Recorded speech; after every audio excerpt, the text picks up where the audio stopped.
Boom says I'm recording. Hello, hello, hello. Welcome to your full moon report. Today is April 7th, 2020. We have our full moon in Libra. My name is Dee. Welcome to the channel for Catalyst Energies. I'm so grateful that you're here. And as I had said, we're talking about the full moon in Libra today. It is a super full moon. What does that mean when it's super? Well, it means that the moon is actually closest to the Earth in its orbit around the Earth. So we're going to talk about the degrees that the moon and the sun are in, because when you have a full moon, you have the opposition of the sun and the moon. So our moon is in Libra, but our sun is still in Aries. So we're going to talk about that. We're going to talk about a couple of other very significant aspects that are happening today. We're going to talk about the Libra archetype. We're going to talk about the decans, which is the sections of each 10 degree of each sign, because each sign is 30 degrees, and then you make up 12 of those and you get 360 degrees of a full circle. And so we're going to talk about the decans, the tarot archetypal symbol that's connected to the decans, and then we're going to talk about the week as it unfolds, because we are talking not necessarily about the week, but we're talking about the lunar cycle. So the full moon is the halfway point through the lunar cycle. And so after the moon is full, which is at 7:30 p.m. Pacific Standard Time, so that is this evening. And if you are on the West Coast, wow, that's such a great time to see the moon, because it is like rising in the sky around that time. And that's about dusk at this point. It's about 7:30. Spectacular. And if we get a clear night, or even not so clear, it's going to be spectacular. And we're moving on through the week.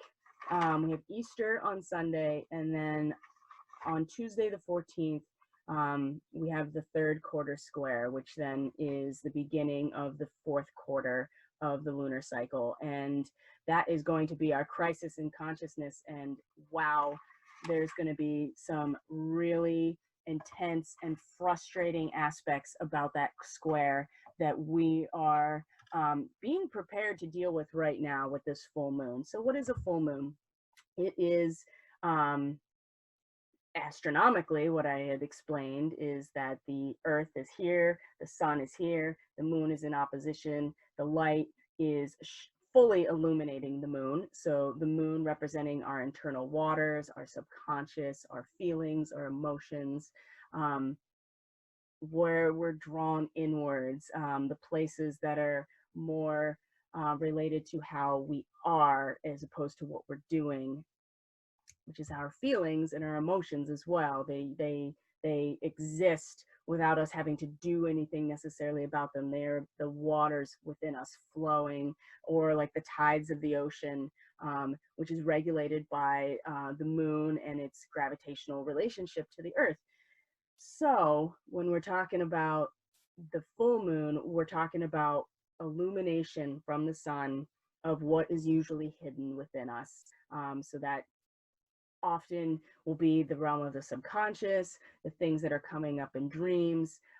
If we are not actively working with the moon on a regular basis, then how we feel about things, what is our deeper intuitions, stuff that's not necessarily on the conscious awareness of us individually and collectively, is illuminated. And so when we talk about the full moon as a releasing, it's not so much that we're releasing on the full moon, but it's the full moon that allows full illumination of what we're about to release. And so then as we continue through the rest of the lunar cycle and the moon starts to get darker again, we have the opportunity in this moment to see what we usually don't consciously see unless. And even if we are working with the moon, we're still not consciously seeing it. It's not something that we are consciously aware of unless we are very deeply in tune with our intuition and our internal water. So when the moon is full, we get to have that illumination. We get to see what this release point is. And with the full moon in Libra, we are talking about the scales of balance. And so the Sabian symbols are going to be significant to understand as we go through this full moon process, because what we are going to be asked to face when we look at the scales of balance, right? We are talking about a bifurcation when we talk about scales. Now, what is the time of year with Libra? It's the harvest. The harvest comes and it is balanced on the scales and is distributed fairly and in a balanced way to the community that relies on the harvest, whatever that means. That can mean all kind, you know, your family, the community you're part of. That has to, you can do with on the inside of you as well, especially if we're talking about the moon. It's really drawing out our feelings, how we feel about these things. And with Aries, we have the sun in Aries, we have Chiron in Aries, we have Black Moon Lilith, which is the opposition to the moon, and it's not even a, it's not a object, it's a point. It is the point of apogee, the furthest away the moon is to in her orbit around the Earth, because it's an elliptical orbit that is not, it's not balanced in a spherical, in a circular way. It's an ellipse. And so there are some aspects where are far away, and then where the moon is now at perigee, it is closest, so it looks way bigger because it's closer to us. Black Moon Lilith is the apogee. It is the part furthest away, and it's a void. And Black Moon Lilith often represents this instinctual drive, this self-preservation, something even deeper than our intuition and our subconscious. It's more of this animal drive and an instinct for survival that we are not even necessarily aware of, that we act out of. And this is also, she's in Aries right now too, and Aries is very much about the ego consciousness, the potential for creation, the seed point that is soon to be activating for growth.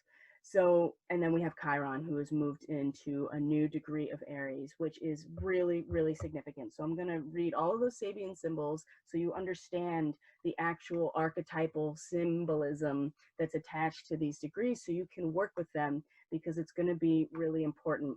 We also have Mercury in the, getting into the last 5 degrees of Pisces. So these are getting into this mastery level. And when we get to Pisces, as we get to the end of Pisces, you start to see, and you'll see this in the Sabian symbol for Mercury today, and as you moving forward through the last 5 degrees of Pisces, it's a collective experience. It is the ocean of consciousness. But as we get to the end of Pisces, you can start to see the differentiation of experiences, the light through the prism, right? That it is still all light, but when it goes through the prism, you see the full array of the colors of the visible light spectrum. That's what's going through. When you see the colors of the rainbow, those are the different frequencies of light that are represented by the colors, and that is based on chemistry,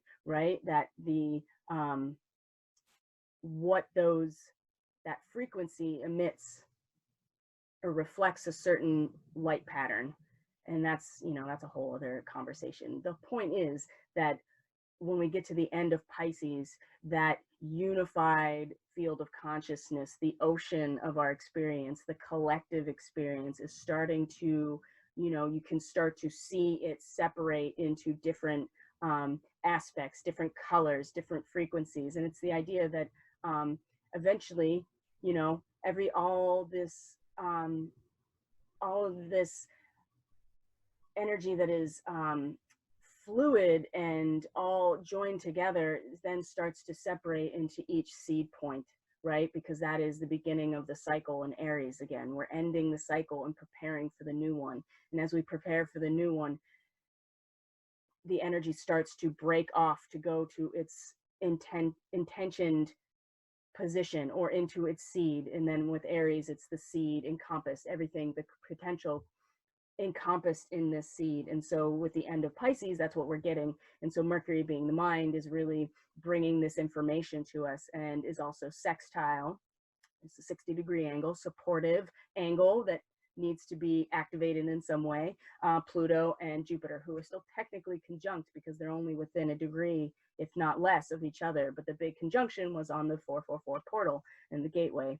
So we're going to talk about that. There's another really significant aspect today that is also going to be very much challenging our way of incorporating this full moon, and that is Mars in Aquarius is square Uranus and Taurus. Now, there is some support here because Mars in Aquarius, Aquarius is the home of Uranus, and so there is a, and Uranus is not happy in Taurus. We've that has been established over and over and over again, and what we're experiencing right now is a direct reflection of Uranus in Taurus, because Taurus is the physical world around us. It is the earth that we're a part of. It is our resources that we have that are around us, that surround us. It's our stuff.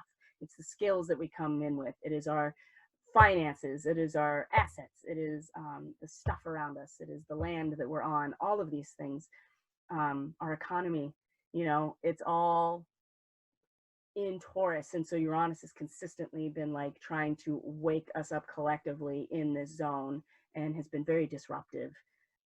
Mars in Aquarius squaring that is usually, you know, Mars wants to push forward and be the warrior and get some things done and move forward into creating something, and having a square is definitely like, you know, Mars is moving this way, Uranus is T-boning it, and it's just like, whoa, that's going to cause some conflict. But I think we'll see that because Mars is in Aquarius, there is a little bit of added support if we can work with that Aquarian energy.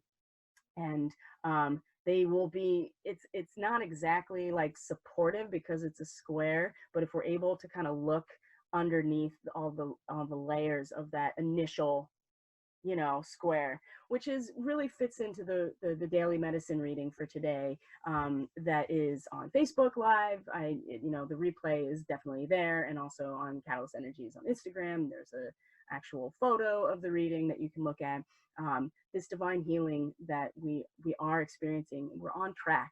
We're definitely on track, and I think that we can get that message a lot from the Mars square Uranus, because on the surface it seems very tense, and it doesn't seem, and it's presenting a challenge in these two seemingly conflicting trajectories. But I think what we will find is that when you lean into the discomfort of these aspects, like the squares and the oppositions and stuff like that, that's where the most growth really happens. And so working with these energies as opposed to being flailed around by them is really the power in these types of modalities like astrology and tarot. And any kind of intuitive energetic reading is really just about picking up on the pattern, the archetypal pattern, and then working with that. So we're going to look at the chart, we're going to talk about the Sabian symbols, and then we're going to talk about, you know, just some of the major aspects as the week goes on. And then when you check out my blog, everything in the description box will tell you how to get to all of these things. But the blog is it's a daily piece about the daily astrology. There won't be one today because this video is getting posted, but if you want to know what's going on with the daily, there's the daily medicine reading on Instagram and Facebook, and then the daily Catalyst astrology report is much more in depth on the daily astrology that you can follow as the week moves on, because it's going to be really important, like I said, to be working with this full moon and being very aware of ourselves and where this tension and discordant energy and disharmonic energy is within us when we are trying to focus, you know, in terms of what's fair, what's just, what's balanced in terms of relationships on a personal level within us, and then on a social level, because this is what we're going to have to work on releasing as we move through the rest of this cycle. Because once we hit Easter and then that third quarter square, that's going to be a real crisis. And on that day, just to give you a preview, it's not only the third quarter square, but the sun is going to square Pluto. This is frustration to the max.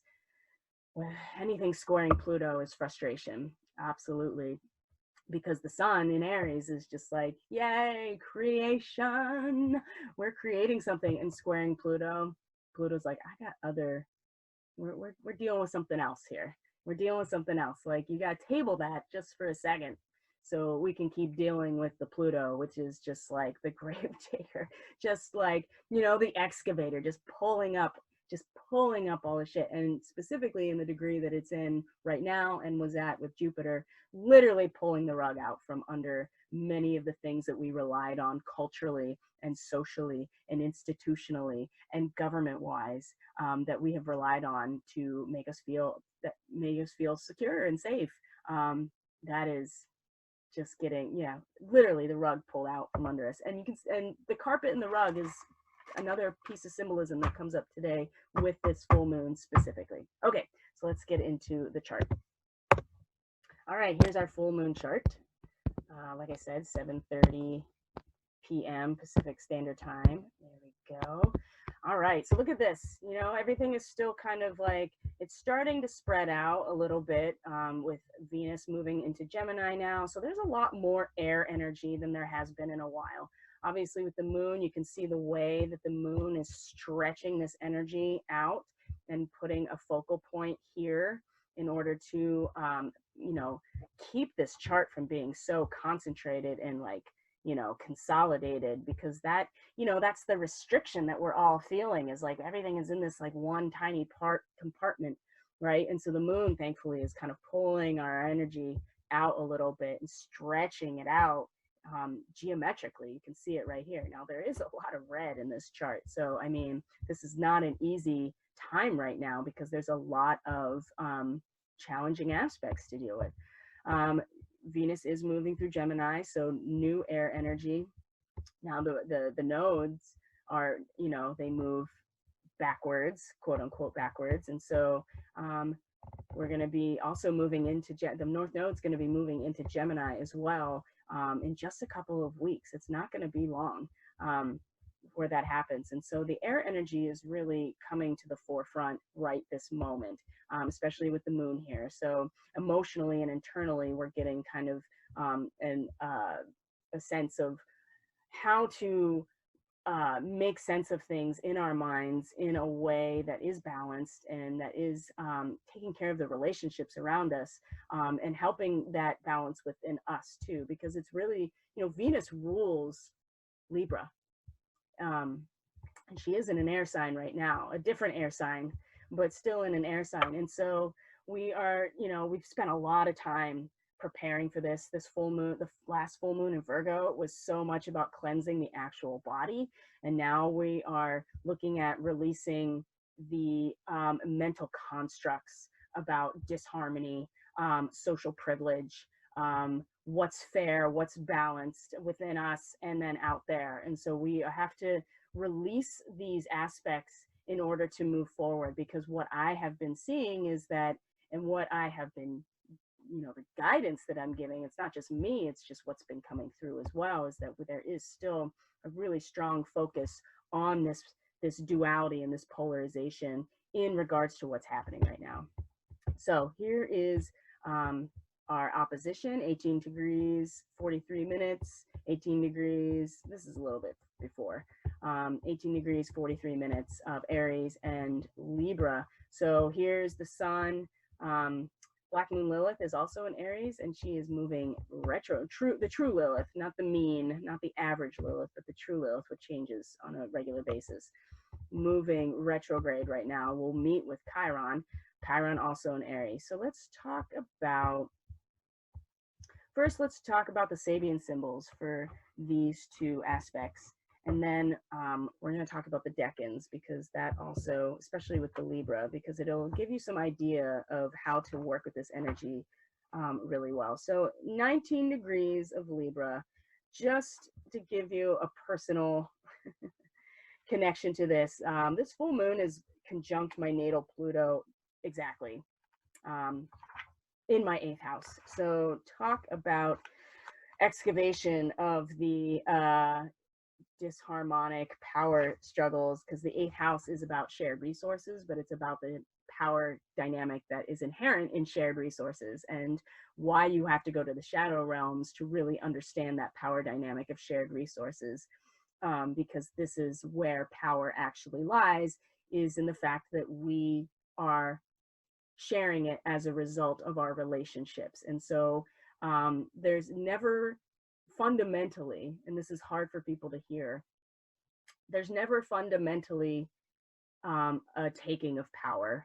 there is always a giving away of power in any type of relationship, whatever that relationship is, because that is the nature of relationship, is a shared dynamic of power. And so when we become aware of that, and we have mastered that by going into our own shadow and understanding how we give up our own power and how we maybe manipulate others to give their power to us in the way that we relate to them, when we have worked with that energy, that's the Scorpio energy, and mastered it and gone very deep and investigated all of the dark places that we don't usually want to go, it is from there then we are able to be the true magician and the alchemist and the philosopher that is at the 9th house in Sagittarius. So anyway, that was just like, I'm feeling it really, really a lot, and I have a lot of support. I'm actually happy to have Pluto in my 8th house, because that gives me a lot of, in terms of my natal chart, a lot of ability to dig even deeper into these realms, which can be kind of obsessive. Sometimes you get really focused on the power dynamics, and yeah. So I'm looking for this because I really want to read it verbatim. Okay. 19 degrees, Libra. A gang of robbers in hiding protest against disharmonic social privilege. It is questionable. So this is coming from the Dane Rudger, An Astrological Mandala, the Cycle of Transformations, and its 360-degree symbolic phases. This book is out of print, so if you try to find it, be prepared that it's out of print. And what that means it's incredibly expensive. It is questionable whether the formulation of the symbol at this place is adequate, but it is kept on general principle. One might rather think of Robin Hood and his band, or the early Bolsheviks in Russia robbing banks to finance the revolution. The protest against an unbalanced society with its rigid stratification into classes can be seen as a positive factor, even if it challenges the principle of order, or it reveals dynamic qualities in individuals and the will to transformation. In another sense, it is the dark shadow of the ideal of non-possessiveness. What does that mean? You can think of that as, when you talk about the Bolshevik Revolution, the ideal of non-possessiveness can be translated to pure communism, right? As a way to wrap your head around it. Everything is shared, nobody owns anything. And it's not to say that this in itself is dark, it's saying that there is a shadow to this ideal that we have to be very aware of. The question is, how valid and effectual is this kind of protest? Now, one other aspect to keep in mind is this is a gang of robbers. This is not one singular person. This is a gang. So we can either think about it as the Robin Hood aspect, or yes, the early Bolsheviks robbing the banks, pillaging the elites' stockpile, essentially, in order to fund their own revolution. And then what you think about the Bolshevik Revolution is not something that I am going, or what I think even, is not something I necessarily want to cover here, because that's not what this is about. This is about the spectrum of experience with these archetypal symbols. They can be light and they can be dark, and how we use them is up to us. The only thing about the full moon that is the same for everybody is that it's going to be brought to light. The sun is going to shine and illuminate this aspect brought to light. So we're talking about the protest against disharmonic social privilege, Robin Hood, stealing from the rich, giving to the poor, for instance, or the idea that this gang is bucking the system. It is going against the social order in order to balance the books, so to speak. And when we're talking about Libra, that's exactly what we're talking about. Now, 18 to 19 degrees is pretty much the end of the second decan. So I'm going to stop the share real quick because I want to show this to you. What's the second decan in the tarot, and also if you relate it to the tree of life or the Kabbalah, each decan, each 10 degrees of a sign is related to a card in the tarot, and it has a planet associated with it. So when we're talking about the second decan, that means from 11 degrees to 20 degrees of Libra. The three of swords, the three of hearts. I mean, this is a pretty obvious symbol here of the broken heart, the betrayal, right? There's a lot of betrayal that is being felt from all sides in terms of what's happening right now. And I think that with the full moon coming, it's showing us where we feel that betrayal within us, and it also is showing us how we are compartmentalizing ourselves, bifurcating ourselves in order to address that betrayal, that heartbreak, the sorrow that goes along with the three of swords. Now in the Thoth Tarot, the planet associated with the second decan of Libra is Saturn. Saturn in Libra, and we all know Saturn is a big disappointment in a lot of cases because it's just the cold hard reality. And the cold hard reality is that there will be betrayal, and there will be disharmony, and there won't be balance. We have to move through these aspects in order to get to the third decan of Libra eventually, which we will feel very soon, right after this full moon, of when we start to find the balance within this archetype, the justice, the fairness, you know, the scales of balance, everything being what's the word I'm looking for? Everything being distributed or proportioned correctly for everybody, right? But we have to deal with the way that, and the thing about this symbol is that it's a gang of robbers in hiding, right? Because you know that what you're doing, ultimately, the Robin Hood is going against the larger system of the elite. And so they have to act in the shadows. They have to act as a gang that is constantly being, you know, hunted, essentially, because they want to be brought down. Now, this may come out in the coming days as something in our collective experience of this betrayal, of this disharmonic social privilege. That is very, very possible. But what's important right now to people, as far as I can tell, is that we need to be able to release this aspect within us in order to move forward in a way that brings about the best possible outcome of what we're experiencing, because we are moving towards the ascension. It's happening right now. In terms of it being locked into place, or in terms of it actually being actualized, is coming. And so there's going to be a lot of things in, you know, it already exists in 5D. Like, as long as you're connecting to that, you know that this is already here. Now in 3D, where we all live, we still have to contend with time and space and duality. And this is what we are being invited to transmute ultimately, and release first. We have to release it. We have to release all of the disharmony within ourselves, because we feel like that what we're doing is trying to balance the books, steal from the rich, give to the poor, whatever that means. That's going to mean something different for every single person. And that's something that you have to do your own work around, what that actually means. So where's the sun right now? The sun at 19 degrees of Aries. Now remember, Aries, the seed of potential, cardinal fire, electricity, the fact that real like creation comes from the duality, because electricity is the result of opposite charges attracting each other. And the movement of electrons, that's what electricity is, the movement of electrons. And you know where electrons, they move to balance charge. And so there's a whole realm of chemistry and physics that has to do with that. But the whole point is that in Aries, we are at the seed point of creation. And so we are feeling all of the potential. We are embodying the duality within us as a way to create, right? But it's still all within the seed. It hasn't like flowered, it hasn't like sprouted into a consciousness yet. That's Gemini.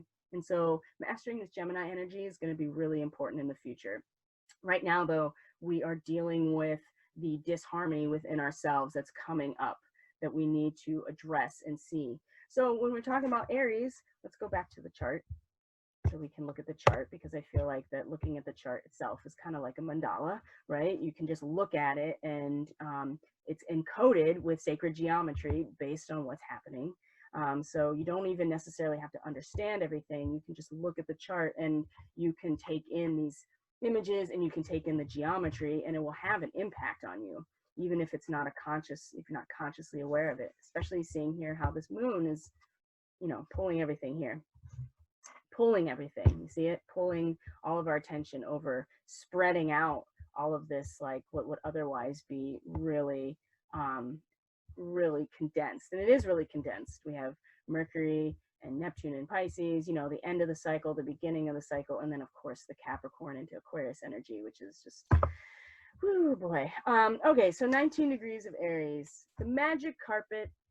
Here we go, right here. The magic carpet of Oriental imagery. Now remember, these images were intuited in like 1915, something like that, you know, early 20th century. So the imagery is reflective of the culture and society at the time. So just keep that in mind in terms of what that might evoke in terms of how we live now and what our cultural expectations and social expectations and how we are committed to not perpetuating any institutions that, you know, put people in a box.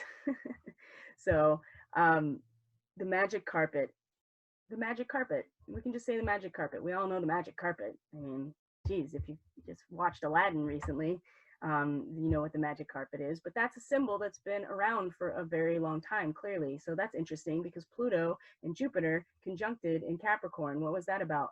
A shop with precious Oriental rugs, right? Again, Oriental rugs, this idea of like the Eastern traditions. So we're talking about the magic carpet. What's the magic carpet do? It flies above everything else. The use of creative imagination, a way of life, refusing a hectic involvement in social competition, oh, I'm getting chills, and waste producing overproduction. Now this can mean a lot of things, but we're going to talk about it in terms of within us. Allows for the development of unattached and transcendent understanding. The static floor or the carpet on which a person's feet, the symbols of understanding, rest can become transformed into the means for great flights of imagination and super physical perception. The period of rest from outwardly directed activity. Oh, that's interesting. Isn't that what's happening right now?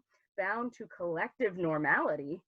So the period of rest from outwardly directed activity bound to collective normality. Aren't we being asked to step away from directed activity bound to collective normality? Presents the creative mind with the possibility of surveying in dreams the totality of the present day social situation, thus to see the whole. Okay, we are now the sun, what we're consciously aware of, the active yang principle, our higher consciousness, who we came here to be, where our awareness is, shining the light to illuminate what's going on within, which is this disharmonic social, this protest against this disharmonic social privilege that is manifesting within us. And the sun is at a degree of the magic carpet, and it's not so much flying above it in terms of like, I'm going to stay in 5D all the time and not engage with what's happening here, because that's not what this is. This is about seeing the whole. This is about taking a flight of imagination. This is about taking a rest from the outwardly directed activity bound to collective normality and having this perspective of creative imagination to see the bigger picture here. And this is going to be really important in the rest of this week unfolding, especially when we get to the third quarter square and that sun squaring Pluto, because if we are not able to release what is disharmonic in terms of the polarization within us, it's going to make it really difficult when we get to that point. It's going to be difficult anyway. it's going to be difficult anyway. A sun square Pluto is going to be difficult anyway, especially with the sun in Aries that is still like all of this potential. So here is the full moon. This is the crux of what we are working with. Now let's talk about the rest of Aries, especially Chiron, moving into 7 degrees of Aries, because now we've moved into a different aspect entirely, because not only are we separating into the decans, we also, in the Sabian symbols and the astrological mandala, each 5 degrees of each sign represent a different aspect of the whole sign. It goes from individual, then it goes to emotional, and then it goes to social, you know, and then each sign, there's decans, and then you can split them in half as well. So the first 15 degrees represent the building up of that energy, and then the last 15 degrees of the sign represent the how we incorporate that, you know, how we use the energy that we've learned to actually create something or to move forward. So we are in, so with Aries, for instance, the first 15 degrees is the desire that comes, and then the last 15 degrees is potency. So we've developed the desire from an individual, an emotional, and social aspect, and then we get to the apex and then come back down in the last 15 degrees, and that represents the potency of all of the desire that has been developed over time. So we're still in the desire aspect of the early Aries, but now that Chiron has moved into the 7 degrees, a man or a person, let's say that, a person succeeds in expressing themselves simultaneously in 2 realms. This is so important. This Gemini energy that not only Venus is in, but asteroid Vesta, the goddess of service to the collective, this existing in 2 realms, we have to be able to master this. And now that Chiron is here in this degree of Aries, suggests to me, and what I want to share is that there's a wound here. There's a deep wound about being able to do this. The first realization of the dual nature of man or humanity and of the possibilities it implies. Now, this is a wound. The wounded healer, right, is Chiron. There's a deep shame. There's a deep wound. There is this collective wound around being able to do this that I feel like that we are now being asked to take a really good look at, because this is what will need to be resolved to move forward. And part of that is what's going on in this full moon, about the recognition of the gang of robbers, the Robin Hood band, the collective group protest, either externally or internally, of what we see as to be disharmonic social privilege, what is unbalanced in terms of the aspect of relationship. And so we have to address it within ourselves first, and we have to look to the sun in Aries as showing us that we can take a perspective that is looking at the whole thing as opposed to just focusing in right on that duality. And right now, this is where we're asked to work. This is where the wounding is. And, you know, all wounds are already healed in 5D, right? So now we have to bring that back into real life for us and figure out how to heal that wound in order to express oneself simultaneously in 2 realms, especially if you identify as a wanderer, a starseed, a light worker, an indigo. If you are on this path as a healer and you realize that what we are going through is the Great Awakening, this is essential. So it's time to start addressing that wound that keeps us being able to see things simultaneously in 2 different realms, because this is where the possibility of creation comes from, instead of fighting it, which is what we've been doing, probably a lot of people. And this is going to come right out to the surface, like how much people, I mean, you can feel it, you can see it, you hear it, it's everywhere. About everybody has an opposition to present of what's going on from every angle you can imagine. We have to really go into that magic carpet and go above that. So let's talk about Mars squaring Uranus. We'll look at that right here. Uranus in Taurus, and Mars in Aquarius, 6 degrees. Now, Aquarius is a weird sign. I'm not going to lie. It's definitely a weird sign because it's about the collective, just the collective. It's about the collective outside of how anybody individually feels about it, what they individually want to do about it. It is the laser focus. All right, so we're looking at the first decan of Aquarius, right? So I'm going to show you the archetypal symbol for the first decan. Again, swords are hard to deal with. Air signs, they are some of the biggest challenges because it is about incorporating our minds and our ego consciousness into everything else. And this is where people really struggle the most, I would say, including myself. It's really hard to see, but it's the 5 of Swords is the first decan of Aquarius. And this says defeat. Venus in Aquarius, defeat. Why is that defeat? You know, Venus is the ruler of Taurus. That's where Uranus is.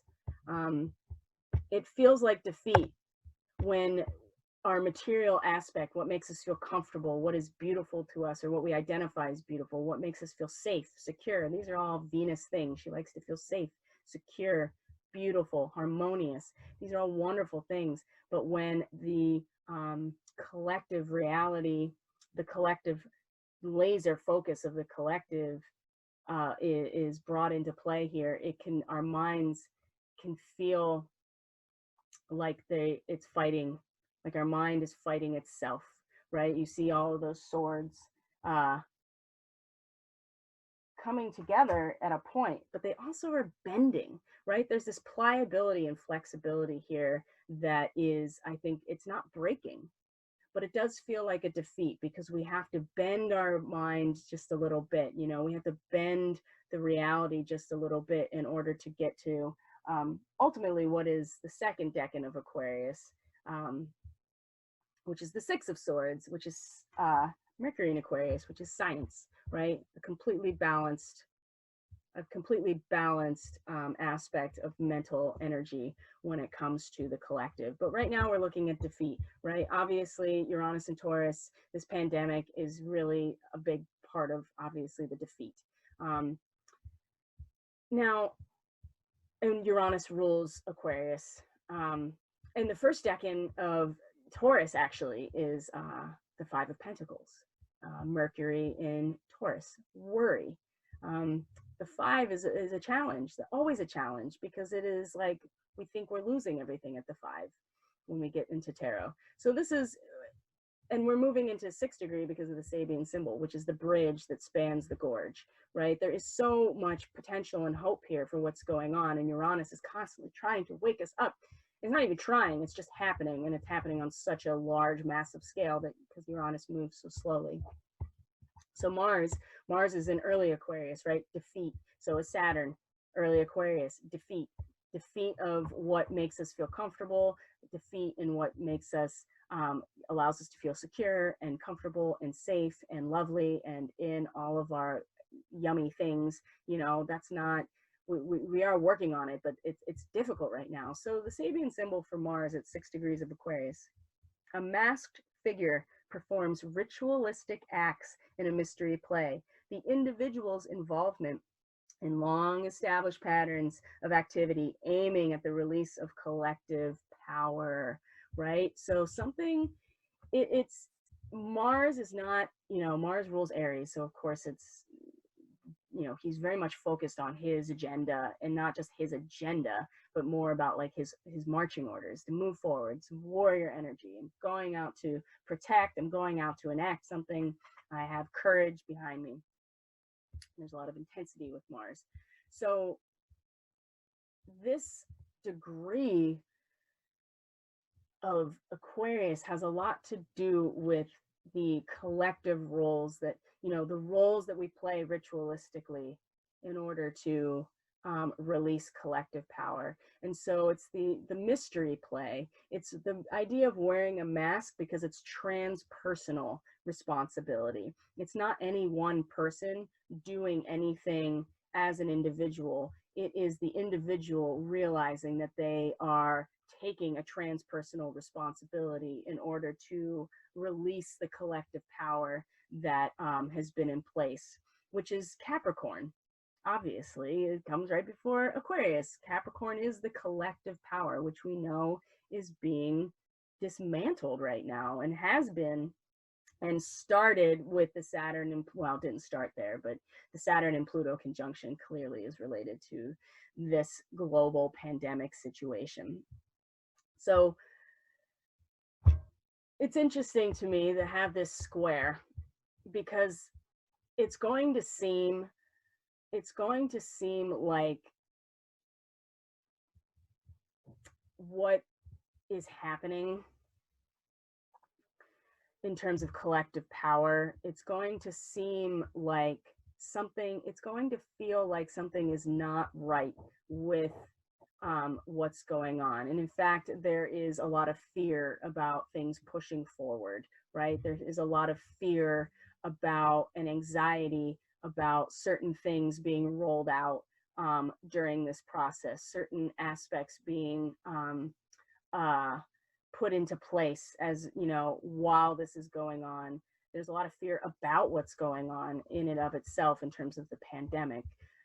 Something to keep in mind is that with this degree in Aquarius, it's transpersonal responsibility. It is a mask being worn in the context of a ritualistic unfolding in order to release this collective power. So it's going, especially with Mars, it's really going to push forward, and it's going to seem like it's something that is really there to allow this release to happen. Now, the square to Uranus, because what's happening in Uranus is completely disrupting our whole way of life. All of our resources, our economy, our health, the world around us. And it's in a position right now where, like I said, the gorge, it's the bridge across the gorge is what is collectively being shown to us right now. And if we are looking at this from a perspective of a collective awakening, we do see that there is a bridge that is across the gorge that is bridging the two polarized aspects that seem so far apart that we can't even reach them. That is happening. Now, Mars here is going to square that, but keep in mind that Uranus rules Aquarius. So there is a connection here that we might not be seeing. And it's very crucial to keep in mind about the word transpersonal responsibility, a mask being worn. Is it possible that what we're seeing rolled out, what we're seeing unfolding that seems like it is a enterprising opportunity to do something is really more of a mask and more of an act, a mystery play in order to, a ceremony, a ritual in order to release something. Now, again, it's going to be square to here. It's going to be a moment that we need to lean into in order to harness the power out of that situation. Remember, the square is like something T-bone, being T-bone, broadsided, right? It completely disrupts the trajectory of both aspects. And so we have to deal with that. I would really recommend getting on that magic carpet and looking at the whole perspective right now and being willing to address the fact that what's going to be released and what we need to release is this opposition within us in terms of balance of power, balance of resources, balance of the relationships. Because as long as we are continuing to cultivate that within us, that is what we're going to see out in the world. As long as we feel that on the inside, we will see that happening on the outside. And if we are seeing that happening on the outside and we're not addressing this, then this is going to be, we are not going to recognize necessarily how much of this is a mask and part of a ritual to release power, as opposed to what we just see as like this rollout of whatever. It's difficult, and we have to be willing to release this aspect of ourselves. So, and then the other things that are happening today is Mercury is going to sextile Jupiter and Pluto. So Mercury, again, at the last degrees of Pisces, is about, well, it's about things splitting off into their appropriate areas. Let's look at 26 degrees of Pisces. Watching, this is a very long Sabian symbol, by the way. Watching the very thin moon crescent appearing at sunset, right? So what's the crescent? Thin moon crescent. That's the first, as the light comes back, right, of the next new moon cycle. Different people realize that the time has come to go ahead with their different projects, right? We're going to see things start to, the light being split into the rainbow, the light coming through, and there's going to be different colors, different frequencies, different reactions, different roles to play. This is what Mercury is bringing in. Mercury's bringing in the message. Mercury is communicating with us, giving us the language in order to understand this and to have this knowledge. And so what's it doing? Sextile Jupiter and Pluto, which just were conjunct. And so what's a sextile? Sextile is a 60-degree angle. It is supportive. You can see here the blue lines. It's supportive, but it needs some activation, right? Mercury is showing us, giving us this mental imagery in the mind to really allow the energy from that gateway to actually manifest into something. And that means that it's just because there are different frequencies, different colors of the rainbow, does not mean it's not all light, and it doesn't mean that it's not all focused intention necessarily. It's just showing that everybody's going to start going off and doing what they need to do in order to address what is happening here, which is the complete,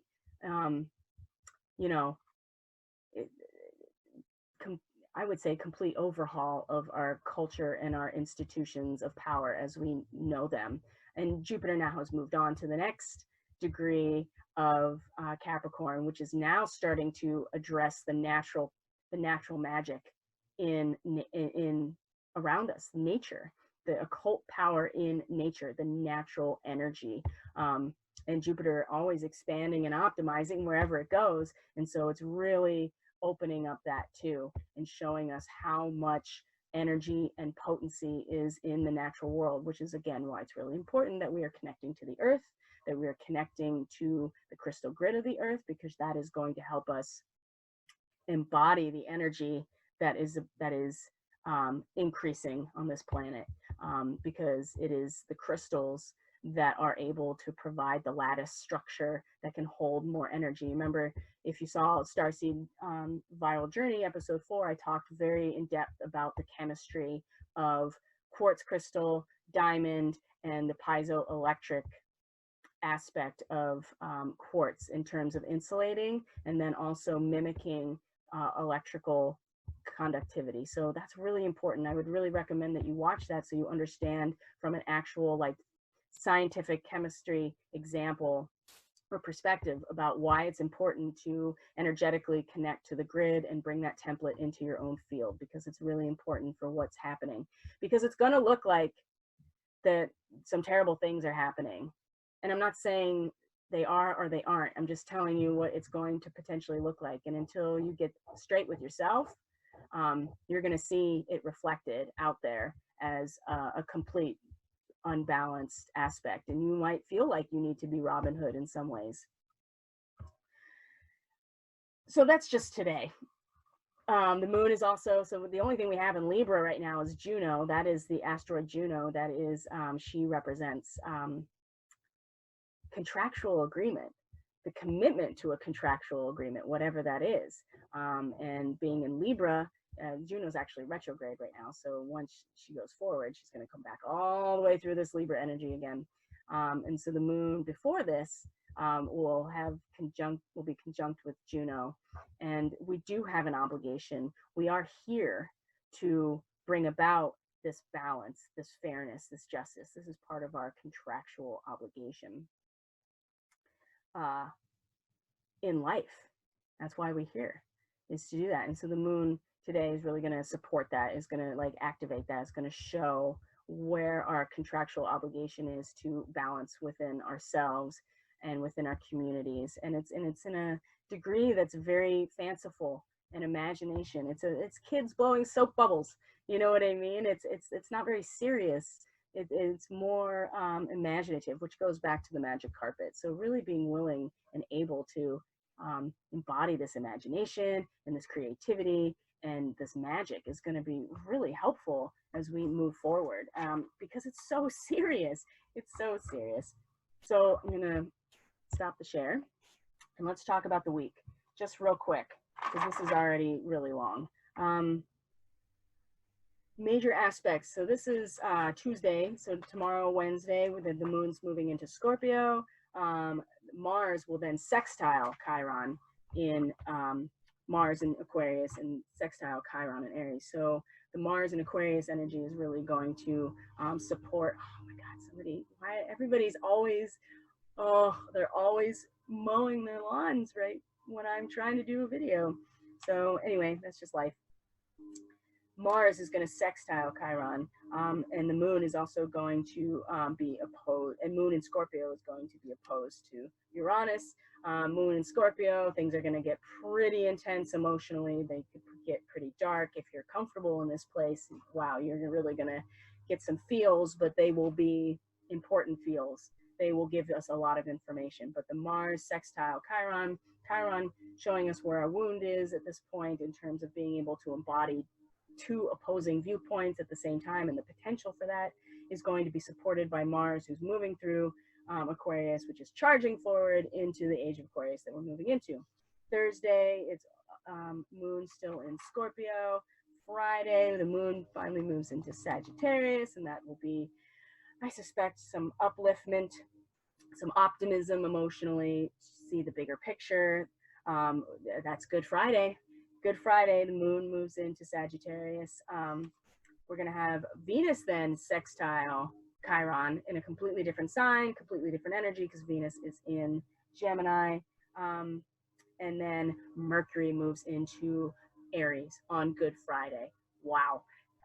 Talk about like the potential, embracing the potential within our minds, you know, is going to be right on the surface. And then Saturday, we have Mercury then sextile Saturn in Aquarius. And so immediately that potential energy and that cardinal fire of creation is going to be supported by where Saturn is in Aquarius, which is an interesting degree. 2 degrees Aquarius is an unexpected thunderstorm. It is let's just read it because I think it's fascinating. Find it here, 2 degrees, and that's where it is now. Saturn is in this unexpected thunderstorm. The need to develop the inner security, which will enable us to meet unexpected crisis, right? Saturn is giving us no choice. You either are going to align with this, or it's going to, I mean, it says this is nature's challenge, not institutional challenge, not government challenge, not your own challenge. It is nature's challenge, and Saturn is kind of giving us no choice. But when Mercury comes into Aries, it's going to be supporting this. It's going to be supported by this as well.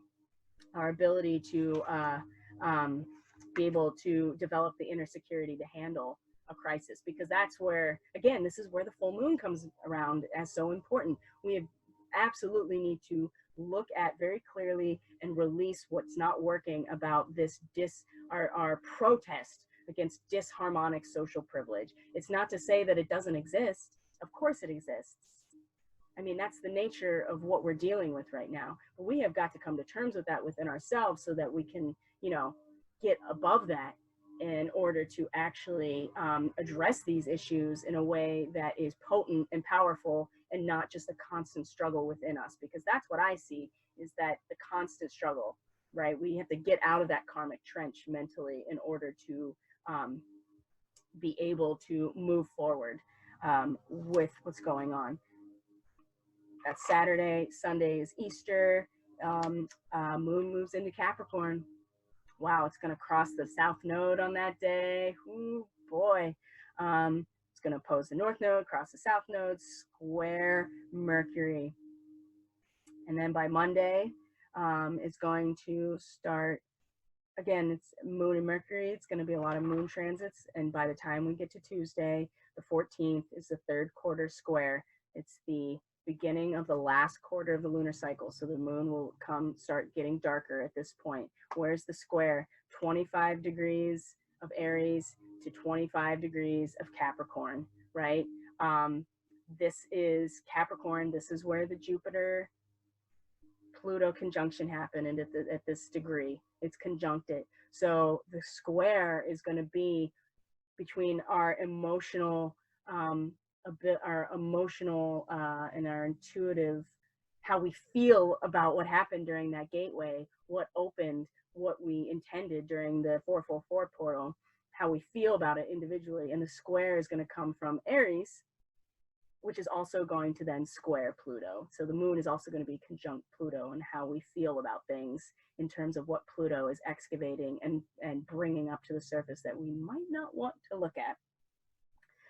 That is going to be, and then the moon will, conjunct Pluto. It's going to conjunct Jupiter as well. And then Mercury will conjunct Chiron on the same day. So the 14th is going to be big, almost bigger, I would say, than what's happening on the full moon. The full moon is our opportunity to release, to see what we need to release in terms of the struggle within us, in terms of the balance, okay, of the symmetry, of everything being aesthetically balanced geometrically. We need to have that within ourselves in order to address this square, and the square from the sun to Pluto, because it's going to be gnarls, and it's going to be right after Easter. And Easter, I think, is going to be a real turning point for this country and the world, and not only because that's the projected, time of turnaround. I'm just looking at the astrology, and it feels to me that there's going to be a lot of frustration.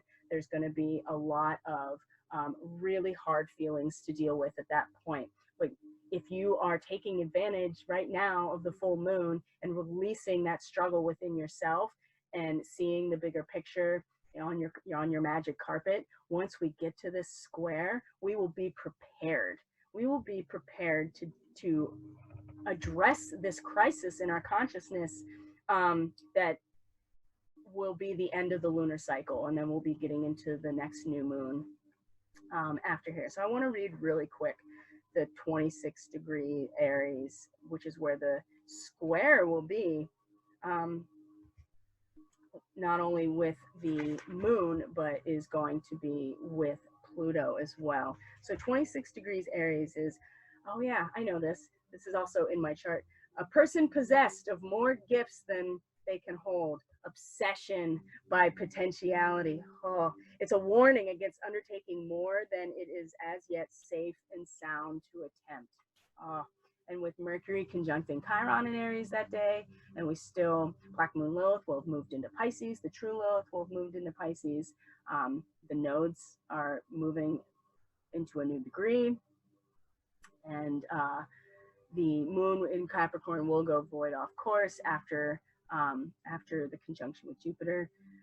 This is, here, I'll just read the whole thing. The mind which finds itself confronted with a totally unfamiliar and as yet unexperienced type of potency finds it difficult at first to adjust to its new world of perception and possibilities of action.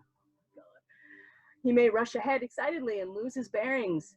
He should try to reach a state of calm watchfulness and to learn that it is this level too, there are limits and restrictions, i.e. laws expressing this new type of order. This entire sequence of symbols, meaning the last 5 degrees of Aries, shows us that people at their evolutionary station have to move carefully in this realm, for consciousness is not yet fully able to operate in it, except with closely defined limits. It is a symbol of warning, a warning against undertaking more than it is safe and sound to attempt. Now, if we are not grounded, and if we have not released with the full moon, this is going to be where people, especially Mercury conjunct, oh my God, Chiron, this is where people, I think, are really going to start to potentially explode or burnout or whatever, however you want to identify like this flare, that we have to be very mindful about what is unfolding. And instead of acting on something that is immature still, we, you know, need to take into consideration